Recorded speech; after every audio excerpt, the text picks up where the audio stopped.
Everyone and welcome back to my YouTube channel. Let's start with our today's video. Today we are going to start with a new chapter, that is Introduction to Demand. Now before starting with the content, we must know what a demand means. When we try to express something in a simple way, we can say that every person has some willingness to buy or to acquire some or other product. Its intensity may change or the quality of the factor may change. For example, some of the people might demand for some luxurious food. बहुत सारे ऐसे लोग होंगे जिनको बहुत अच्छा खाना चाहिए, लेविश खाना चाहिए. And there may also be some of the person that require some at least 2 meals for a day. तो कुछ लोग ऐसे भी हैं जिनको सिर्फ इतने से मतलब है कि एटलीस्ट एक दिन में उनको 2 वक्त की क्या मिल जाए, रोटी मिल जाए. जस्ट सिर्फ एक विलिंगनेस को हम डिमांड नहीं कह सकते. क्यों? क्योंकि इसके कई सारे फैक्टर्स हो सकते हैं. ऐसा नहीं है कि जिस आदमी के पास पैसा है वो हमारा हमेशा डिमांड की कैटेगरी में आएगा. They may be some misers may who desire to have a car but उनके पास पैसा भी है but they are not willing to spend. ऐसे बहुत ढेर सारे लोग होंगे. हो सकता है कि उनके पास पैसा, let us say some politician has enough of money that he can easily afford a Lamborghini, but क्योंकि उसे उस जगह पे पैसे को इन्वेस्ट नहीं करना है तो ऐसा नहीं है कि हाँ वो हम डिमांड मान सकते हैं कि हाँ लैम्बोर्गिनी की उनके पास डिमांड है. It's not just like that. His desire would also not constitute as a demand. तो उसके डिज़ायर को भी हम डिमांड के पार्ट में नहीं कैटेगराइज कर सकते.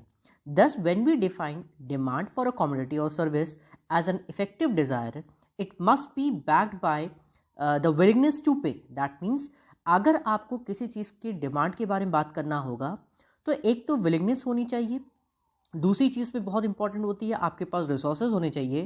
And the most important thing the desire to acquire that quantity. In short we can say that in order to say a term for demand, we can say that demand can arise only out of 3 things that are present at the same time. ध्यान रखिएगा ये तीनों चीज़ें एक वक्त में अगर present होगी तो ही इसे हम डिमांड की कैटेगरी में मानेंगे.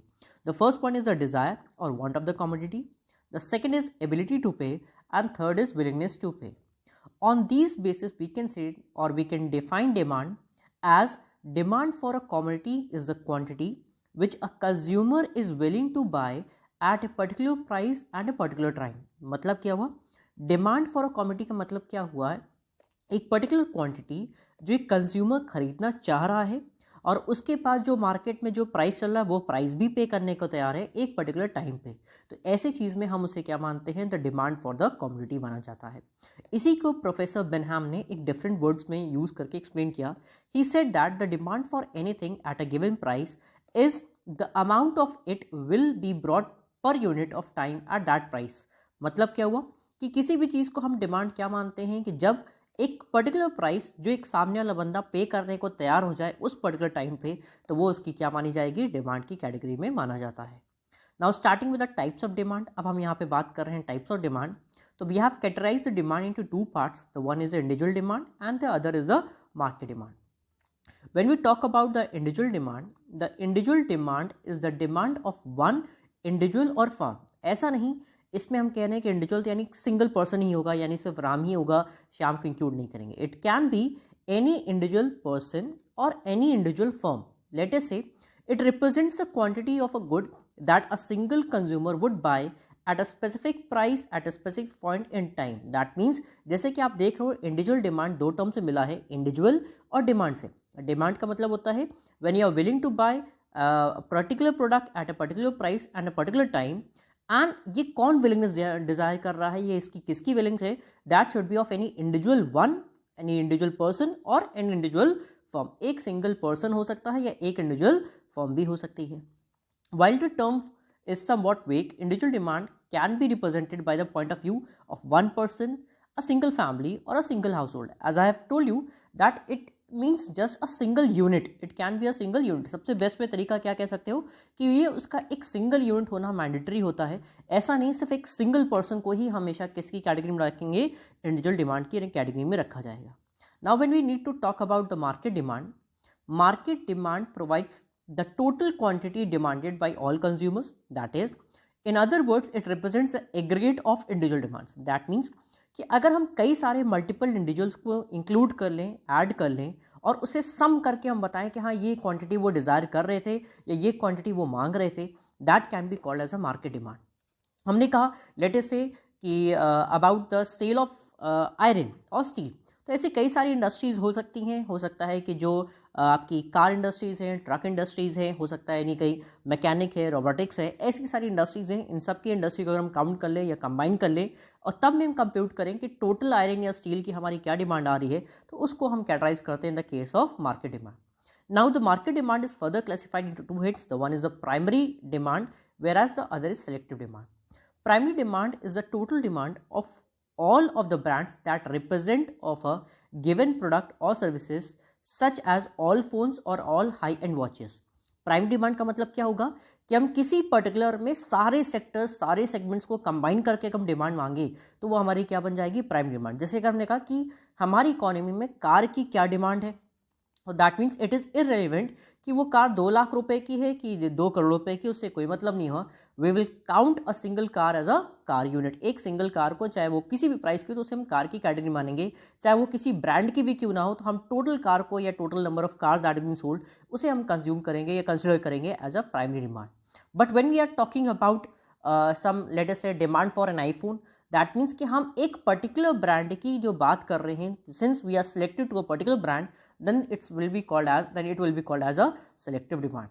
That means कि when we go for a without segmentation, मैं सारे segmentation को हटा दूँ, सारी barriers को हटा करके जब डिमांड को कंसिडर करते हैं तो उसे हम प्राइमरी डिमांड बोलते हैं।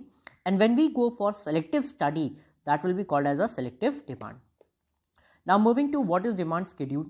Now one more thing, that the demand schedule in economics is a table of quantity demanded of a good at different price level. That means कि अगर हम बात करें सिंपल तरीके से कहेंगे तो it is a tabular presentation of the quantity demanded eight a particular price at a particular level by different units. That means क्या होगा कि किसी भी पर्सन के थ्रू, एक इंडिविजुअल की कैटेगरी बात कर रहे हैं तो हम लेट से कि हाँ, एक किसी भी इंडिविजुअल के थ्रू क्या क्वांटिटी डिमांड करेगा एक पर्टिकुलर प्राइस पे, यानी अगर उसकी कुछ प्राइस और होगी तो क्या डिमांड करेगा, प्राइस में अगर चेंज आएगा तो क्या डिमांड करेगा। तो उसका अगर हम टैबुलर प्रेजेंटेशन कर दें, यानी कि टेबल के फॉर्म पे अगर हम बना दें तो उसे डिमांड शेड्यूल कहा जाता है। और वहीं अगर हम इस डिमांड शेड्यूल को ग्राफ के फॉर्म पे प्रेजेंट कर दें तो ये हमारा डिमांड कर्व बन जाता है। As in this table we can say that कि हम, जैसे मैंने आपके साथ में डिस्कस किया था कि डिमांड आपकी दो टाइप की होती है, एक इंडिविजुअल डिमांड और एक आपकी market demand.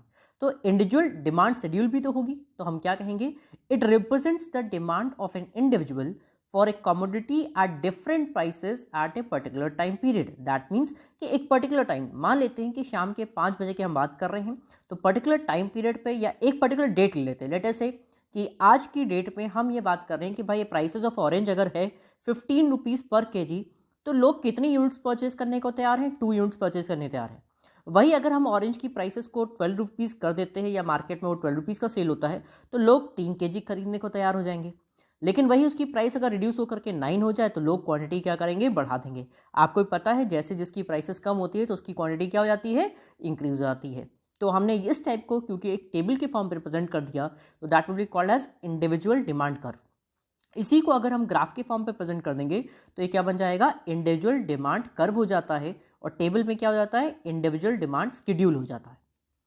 Now when we talking about the market demand schedule, the market demand schedule is defined as the quantities of a given commodity which all consumers will buy at all possible prices at given moment of time।